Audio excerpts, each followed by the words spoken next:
美国人的目标明确 ，B-21旨在突破中国坚不可摧的防空系统，解放军将如何应对？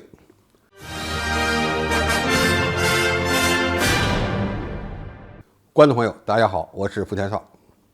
在中美军事科技竞争的大背景下，美军现有的隐身战略轰炸机数量不足，非隐身轰炸机呢几乎没有突破中国防空系统的能力。而由 B-52轰炸机发射射程近1000公里的巡航导弹的成本呢又非常高，所以他们正在开发中的中程战略轰炸机 B-21就被认为是关键的所在了。美军计划装备100架 B-21也能证明这一点。按照美军的说法， B-21突袭者中程战略轰炸机的目标是突破中国坚不可摧的反介入区域拒止盾牌，以便在发生冲突时攻击敏感目标。 B-21为什么会成为美军的希望所在呢？它能成为对抗中国的救星吗？印度欧亚时报最近发表文章认为，中国军队的进攻性防御力量正在变得坚不可摧。在南中国海，中国拥有本土优势和导弹射程优势。美国海军军官布莱恩·克拉克说，在面对中国导弹时，美国军舰能发射什么武器作为回应呢？在中国人谈论的作战范围内，美军其实什么都没有。这是因为中国的鹰击18、霹雳15、东风21D、东风26等导弹都对美军形成了非对称优势。东风16可以覆盖美军第一岛链的重要目标。在美国人设想的作战场景中，这个时候 B-21隐身轰炸机就会登场了。部署在澳大利亚的 B-21将成为对中国非对称打击的首选平台。B-21飞机利用其隐身突防能力，携带数量庞大的炸弹和导弹，向中国的目标释放弹药，将摧毁关键的设施、指挥和控制中心以及雷达阵地。那么现在的问题是， B-21能够承担起美军对抗中国的重任吗？答案是否定的。首先， B-21只是一种中程战略轰炸机，其作战半径可能只有3500公里，想要攻击中国仍然面临着基地选择困难的问题。也就是说，他把机场设置在哪里？放在关岛吗？前面说了，东风快递已经为他们准备好了。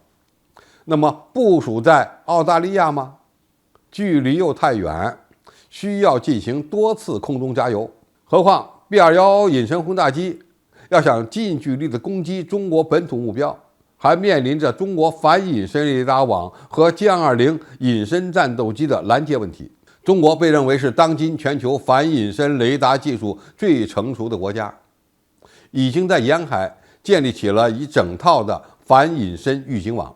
而中国海军的052D 上列装的米波雷达也被认为是中国可移动的反隐身警戒雷达。另外，中国的主力战斗机都配有复杂的传感器，通过数据链的方式，能够形成一个完整的作战体系。在红外探测设备技术水平快速发展的当下， B-21要想在中国的周边活动，那么它将面临着生存危机，而且这种危机将会越来越高。最后，中国即将亮相的下一代战略轰炸机将与 B-21形成对等平衡的关系。你也可以理解为，如果 B-21想通过远程奔袭的方式打击中国的目标，那么中国的战略轰炸机也可以对等的进行报复。因为 B-21在作战半径上相比于中国下一代的战略轰炸机并没有优势，因为二者的个头差距还是比较大的。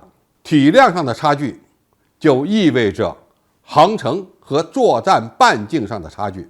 当然，我们也不能小看了 B-21的威胁，因为美军还有一个办法，就是让 B-21携带1000公里左右导弹来威胁中国。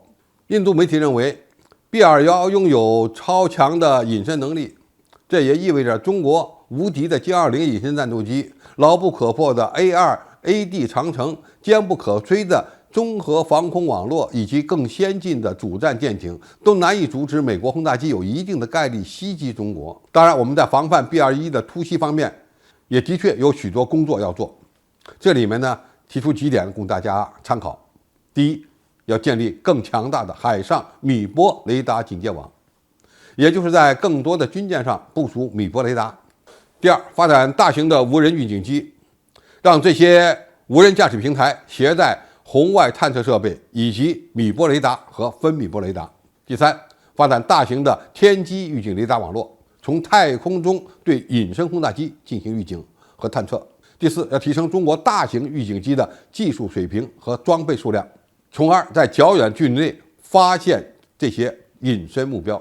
总体来看，中国防备 B-21的威胁关键在于预警，这需要采取综合手段，更多的使用无人化的作战力量，发展反隐身的作战体系。